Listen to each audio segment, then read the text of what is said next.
Yadgir PSI Parashuram ಸಾವಿನ ಪ್ರಕರಣಕ್ಕೆ ಸಂಬಂಧಿಸಿದವಾಗೆ ನನ್ನ ಜೊತೆ ಮಾತಾಡಲಿಕ್ಕೆ ಅವರು ಮಾವನವರಿದ್ದಾರೆ. ಅವರನ್ನು ಕೂಡ ನಾನು ಮಾತಾಡಿಸ್ತಾ ಹೋಗ್ತೇನೆ. ಮೇಡಮ್ ಸರ್, ಯಾವಾಗ ನಿಮ್ಮ ಮಗಳ ಮದುವೆ ಆಯಿತು? ಯಾವಾಗ ನೀವು ಪರಶುರಾಮ್ ಅವರನ್ನು ಭೇಟಿಯಾಗಿದ್ದರು? ಸರ್, ನನ್ನ ಮಗಳು ಮದುವೆ ಆಗಿರೋದು 2021ರಲ್ಲಿ. ಏನು ಸರ್, ಮದುವೆ ಆಯಿತು.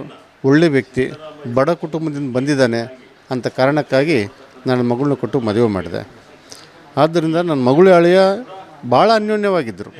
ಆ ಅನ್ಯೋನ್ಯ ನೋಡಲಿಕ್ಕೆ ನಮ್ಮ ಎರಡು ಕಣ್ಣು ಸಾಲ್ತಾ ಇರಲಿಲ್ಲ. ಅಷ್ಟು ಚೆನ್ನಾಗಿದ್ದರು ಸಂಸಾರ ಅವ್ರದ್ದು. ಈ ಟ್ರಾನ್ಸ್ಫರ್ ವಿಚಾರದಲ್ಲಿ MLA ಮಧ್ಯಸ್ಥಿಕೆ ವಹಿಸಿರೋದ್ರಿಂದ ಅವ್ರು ಲೆಟರ್ ಪ್ಯಾಡ್ ಕೊಡಬೇಕಾದ್ರೆ ದುಡ್ಡಿಗೆ ಭಾಳ ಕಿರುಕುಳ ಕೊಡ್ತಾಯಿದ್ದ.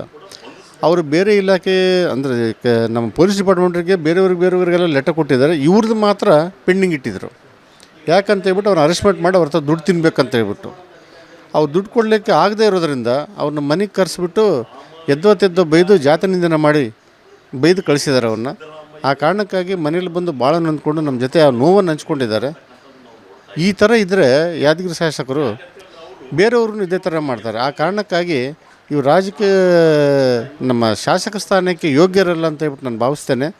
ಬೇರೆಯವರು ಚೆನ್ನಾಗಿ ಯಾದಗಿರಿಯಲ್ಲಿ ಇತರೆ ಇಲಾಖೆಗಳವ್ರು ಕೆಲಸ ಮಾಡಬೇಕಾದ್ರೂ ಇವ್ರನ್ನ ರಾಜೀನಾಮೆ ಕೊಟ್ಟರೆ ಯಾದಗಿರಿ ಜಿಲ್ಲೆ ಭಾಳ ಚೆನ್ನಾಗಿರುತ್ತೆ ಅಂತ ಹೇಳ್ಬಿಟ್ಟು ನನ್ನ ಆಸೆ. ಈಗ ಒಂದು ರೀತಿಯಾಗಿ ಮಗಳಂದಮೇಲೆ ಅವರ ಪತಿಗೆ ಆಗ್ತಿರ್ತಕ್ಕಂಥ ಒತ್ತಡಗಳ ಬಗ್ಗೆ ಕೂಡ ಮಾತಾಡ್ಕೊಂಡಿರ್ತಾರೆ. ಅಂಥ ಸಂದರ್ಭದಲ್ಲಿ ನಿಮ್ಮ ಮಗಳು ಏನಾದರೂ ತಮ್ಮವರ ಯಜಮಾನರ ಮೇಲೆ ಆಗಿರ್ತಕ್ಕಂಥ ಒತ್ತಡಗಳ ಬಗ್ಗೆ ಹೇಳಿದ್ರೆ ಸರ್? ನನ್ನ ಮಗಳು ಮಾತಾಡ್ಸ್ಲಿಕ್ಕೆ ಹೋದಾಗ ಹೇಳ್ತಾಯಿದ್ರು, ಪರಶುರಾಮು ಭಾಳ ಡಿಸ್ಪ್ರೆಸ್ಸಲ್ಲಿರ್ತಾರೆ, ಆಫೀಸಿಗೆ ಹೋಗ್ಬೇಕಾದ್ರೆ ನಗನಗ್ತಾ ಹೋಗ್ತಾರೆ, ಬರ್ಬೇಕಾದ್ರೆ ಭಾಳ ಮನಸ್ಸು ನೋವು ಮಾಡ್ಕೊಂಡು ಬರ್ತಾರೆ ಅಂತೇಳಿ. ಅದಕ್ಕಮ್ಮ ಏನಂತ ಹೇಳ್ಬಿಟ್ಟಂದರೆ, ಇಲ್ಲ ಈ ಥರ ದುಡ್ಡು ಕೊಡಬೇಕು, ದುಡ್ಡು ಕೊಟ್ರೆ ಇರಪ್ಪ ನೀನು, ಇಲ್ಲದ್ರೆ ನಮ್ಮ ಯಾದಗಿರಿ ಬಿಟ್ಬಿಟ್ಟು ಬೇರೆ ಕಡೆ ಎಲ್ಲಾದರೂ ಹೋಗ್ಬಿಡು, ನಾನು ನಿಮಗೆ ಲೆಟರ್ ಗಿಟ್ರ್ ಏನು ಕೊಡೋದಿಲ್ಲ ಅಂತ ಹೇಳ್ಬಿಟ್ಟು ಹೇಳಿದ್ದಾರೆ ಸರ್. ಅವ್ರ ಆರ್ಥಿಕ ಪರಿಸ್ಥಿತಿ ಯಾವ ಥರ ಇತ್ತು ಸರ್? ನಮ್ಮವ್ರದ್ದು ರೈತರ ಕುಟುಂಬ. ಅವ್ರ ಮನೆಯೂ ಹೋಗ್ಬಿಟ್ಟು ಸೋಮನಾಳಿ ನೋಡಿದ್ರೆ ಚಿಕ್ಕ ಮನೆ. ಏನು ಅವ್ರ ತಂದೆ ಆಮೇಲೆ ಬಂದುಬಿಟ್ಟು ಅಣ್ಣ ತಮ್ಮ, ಈ 3 ಜನ ರೈತರು ಹೊಲದಲ್ಲಿ ಹೋಗಿ ದುಡ್ಕೊಂಡು ಜೀವನ ಮಾಡೋರು. ಇವನು ಪರಶುರಾಮ್ನು ಕಷ್ಟಪಟ್ಟು ಓದಿ ಮೇಲೆ ಬಂದವನು. ಅವನು ರಜೆಗೆ ಏನೋ ತೊಗೊಂಡೆ ಅವ್ರ ಊರ ಕಡೆ ಹೋದರೆ ಹೊಲದಲ್ಲಿ ಕೆಲಸ ಮಾಡಿ ಮತ್ತೆ ಮನೆಗೆ ಬರೋನು ಅಂಥ ವ್ಯಕ್ತಿ.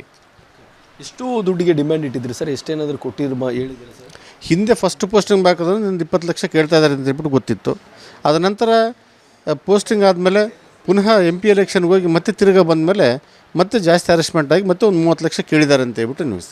ಈಗ ರಾಜ್ಯ ಸರ್ಕಾರ ಕೂಡ ಈ ಪ್ರಕರಣವನ್ನು ಕೂಡ ಈಗಾಗಲೇ CIDಗೆ ವಹಿಸಿದೆ. ಇದ್ರ ಮೇಲೆ ನಂಬಿಕೆ ಇದೆಯಾ ಸರ್? CID ರಾಜ್ಯ ಸರ್ಕಾರದೇ ಇದೆ. ಆ ಕಾರಣಕ್ಕಾಗಿ ನನ್ನ ಮಗಳು ಈಗ ತಾನೇ ಮಾತಾಡ್ದಂಗೆ ಏನಾದರೂ ಏರುಪೇರು ಮಾಡ್ಬೋದು, ಯಾಕಂದರೆ ಅವ್ರದ್ದೇ ಸರ್ಕಾರ ಇದೆ. ಆ ಕಾರಣಕ್ಕಾಗಿ ಡೆಲ್ಲಿಗೆ ಒಪ್ಪಿಸಿದ್ರೆ ಒಳ್ಳೆಯದಂತ ನಮ್ಮ ಅಭಿಪ್ರಾಯ. ಈಗ ಪರಶುರಾಮ್ ಅವರು ಸಾವಿಗೆ ಮುಂಚೆ ಏನಾದರೂ ದಾಖಲಾತಿಗೆ ಏನಾದರೂ ಇದಕ್ಕೆ ಸಂಬಂಧಿಸಿದಂತೆ ಏನಾದರೂ ದಾಖಲಾತಿಗಳನ್ನು ಏನಾದರೂ ಕೊಟ್ಟಿದ್ದಾರೆ, ಬಿಟ್ಟೋಗಿದ್ದಾರೆ ಸರ್? ಈ ಥರ ದಾಖಲೆಗಳು ಏನು ಕೊಟ್ಟಿರೋ ಬಗ್ಗೆ ಏನು ಗೊತ್ತಿಲ್ಲ ನಮಗೆ. ಯಾಕಂತ ಹೇಳ್ಬಿಟ್ಟಂದರೆ ನಾವು ಅವರು ಈ ಥರ ಸೀರಿಯಸ್ ಇದ್ದಾರೆ ಅಂತಂದಮೇಲೆ ಮನೆ ಯಾದಗಿರಿಗೆ ಹೋಗಿದ್ವಿ. ಅಲ್ಲಿಂದ ಅವ್ರ ಬಾಡಿನ ತೊಗೊಂಡು ಮತ್ತೆ ಮಣ್ಣು ಮಾಡಿ ಈ ಕಡೆ ಬಂದಿದ್ದೀವಿ. ಮನೆಗೂ ಕಾಲಿಟ್ಟಿಲ್ಲ ನಾವು. ನೀವು ನೋಡಿದಾಗ ಯಾವ ಸ್ಥಿತಿಯಲ್ಲಿತ್ತು ಸರ್ ಬಾಡಿ ಡೆತ್ ಆಗಿಬಿಟ್ಟಿತ್ತು. ಬಾಡಿ ಮಧ್ಯಾಹ್ನ ಊಟ ಮುಗಿಸ್ಕೊಂಡು ಮನೆಯಲ್ಲಿ ಅವರಿಬ್ಬರು ತಂದೆ ಮಗ ಇಬ್ಬರೇ ಇದ್ದರು. ಮನೆಗೆ ಅವರು ಸ್ಟೇಷನಿಂದ ಮನೆಗೆ ಬಂದು ಅವರೇ ಅಡುಗೆ ಮಾಡಿದ್ದಾರೆ. ಚಿತ್ರಾನ್ನ ಇಬ್ಬರು ತಂದೆ ಮಗ ತಿಂದಿದ್ದಾರೆ. ನಮ್ಮ ಮಳೆ ಹೋಗ್ಬಿಟ್ಟು ಬೆಡ್ರೂಮಲ್ಲಿ ಮಲ್ಕೊಂಡಿದ್ದಾನೆ. ಅವ್ರ ತಂದೆ ಮುಂದೆ ಹಾಲಲ್ಲಿ ಮಲ್ಕೊಂಡಿದ್ದಾನೆ. ಆಮೇಲೆ ಸಾಯಂಕಾಲ ಎಬ್ಸ್ಲಿಕ್ಕೆ ಹೋದರೆ ನೋ ಮೋರ್. ಆಮೇಲೆ ಅವ್ರು ಎದ್ದೇಳಿಲ್ಲ ಅಂತ ಹೇಳ್ಬಿಟ್ಟು ಪಕ್ಕದ ಮನೆಗೆ ಹೋಗಿ ಹೇಳಿದ್ರೆ ಅವ್ರು ಬಂದು ನೋಡ್ಕೊಂಡಿದ್ರೆ ಮೂಗಿನಲ್ಲಿ ಬಾಯಲ್ಲಿ ರಕ್ತ ಬಂದಿತ್ತು. ಅದನ್ನು ಎತ್ಕೊಂಡೋಗ್ಬಿಟ್ಟು SPಗೆ ಫೋನ್ ಮಾಡಿದ್ದಾರೆ. ರಮೇಶನು CPI SPಗೆ ಫೋನ್ ಮಾಡಿ ಪರಶುರಾಮ್ ಇದ್ದಾರೆ ಅಂತ ಹೇಳ್ಬಿಟ್ಟಂದ್ರೆ ಅವ್ರು ಇಮಿಡಿಯೇಟಾಗಿ ಹಾಸ್ಪಿಟಲ್ ಶಿಫ್ಟ್ ಮಾಡಿ ಅಂತ ಹೇಳಿದ್ದಾರೆ. ಹಾಸ್ಪಿಟಲ್ ಶಿಫ್ಟ್ ಆದಮೇಲೆ ನಮ್ಗೆ ಮೆಸೇಜ್ ಕೊಟ್ಟರು. ನಾವಿಲ್ಲಿಂದ ಹೋದಷ್ಟರಲ್ಲಿ ಮನೇಲೇ ಅವರು ಡೆತ್ ಆಗಿದೆ ಸರ್. ಆ ಸಂದರ್ಭದಲ್ಲಿ ಶ್ವೇತಾ ಅವರು ಎಲ್ಲಿದ್ದರು ಸರ್? ರಾಯಚೂರು ನನ್ನ ಜೊತೆಯಲ್ಲಿದ್ದರು, ಮನೇಲಿದ್ದರು. ಗರ್ಭಿಣಿ ಇದ್ದರು. ಡೆಲಿವರಿ ಸಲ ಕರ್ಕೊಂಡು ಬಂದಿದ್ದೆ ನಾನು ಇಲ್ಲಿಗೆ. ಈಗ ಅವ್ರ ಸ್ಥಿತಿ ಯಾವ ಥರ ಇದೆ ಸರ್? ಹೆಂಗೆ ನನ್ನ ಮಗಳ ಸ್ಥಿತಿ ಹೆಂಗಿದೆ ಅಂತ ಹೇಳಿದ್ರೆ ಕಣ್ಣೀರಲ್ಲಿ ಕೈ ತೊಳಿತಾ ಇದ್ದಾಳೆ. ಯಾಕಂದರೆ ಒಬ್ಬ ಮಗ 2 ವರ್ಷದ ಮಗ ಇದ್ದಾನೆ. ಇವಾಗ ಗರ್ಭಿಣಿ ಇದ್ದಾಳೆ. ನಾಳೆ ಬೆಳಿಗ್ಗೆ ಎದ್ದುಬಿಟ್ಟು ಮಗ ಅಪ್ಪ ಎಲ್ಲಿ ಪಪ್ಪ ಎಲ್ಲಿ ಅಂತ ಕೇಳಿದ್ರೆ ಏನು ಹೇಳಲಿ, ಏನು ಉತ್ತರ ಕೊಟ್ಟಿಲ್ಲ ಅಂದ್ಬಿಟ್ಟು ಭಾಳ ಕೊರಗ್ತಾ ಇದ್ದಾಳೆ. ಆ ಥರ ಸ್ಥಿತಿ ಇದೆ. ಇವಾಗ ನಾವು ಅವ್ರನ್ನ ಹಾಸ್ಪಿಟ್ಲಿಗೆ ಕರ್ಕೊಂಡು ಹೋಗಬೇಕಾಗಿದೆ ಚಿಕಿತ್ಸೆಗಾಗಿ. Thank you. ಇದಿಷ್ಟು ಶ್ವೇತಾ ಅವರ ತಂದೆಯವರ ಮಾತಾಗಿರ್ತಕ್ಕಂಥದ್ದು. ಕ್ಯಾಮ್ರಾ ಪರ್ಸನ್ ರವಿಕುಮಾರ್ ಜೊತೆ ನಾಗರಾಜ್, ವಿಸ್ತಾರ ನ್ಯೂಸ್, ರಾಯಚೂರು. ಅನುಕ್ಷಣದ ಸುದ್ದಿಗಳಿಗಾಗಿ ವಿಸ್ತಾರ ನ್ಯೂಸ್ ಯೂಟ್ಯೂಬ್ ಚಾನೆಲ್ ಸಬ್ಸ್ಕ್ರೈಬ್ ಮಾಡಿ. ಹೊಸ ಸುದ್ದಿಗಳ ನೋಟಿಫಿಕೇಶನ್ಗಾಗಿ ಬೆಲ್ ಐಕಾನ್ ಕ್ಲಿಕ್ ಮಾಡಿ. ಲೇಟೆಸ್ಟ್ ಅಪ್ಡೇಟ್ಸ್ಗಾಗಿ www.vistaranews.com ವೆಬ್ಸೈಟ್ಗೆ ವಿಸಿಟ್ ಮಾಡಿ. ಅಂಗೈಯಲ್ಲೇ ಜಗತ್ತಿನ ಸುದ್ದಿ ತಿಳಿಯಲು ವಿಸ್ತಾರ ನ್ಯೂಸ್ ಕನ್ನಡ ಆಪ್ ಡೌನ್ಲೋಡ್ ಮಾಡಿ.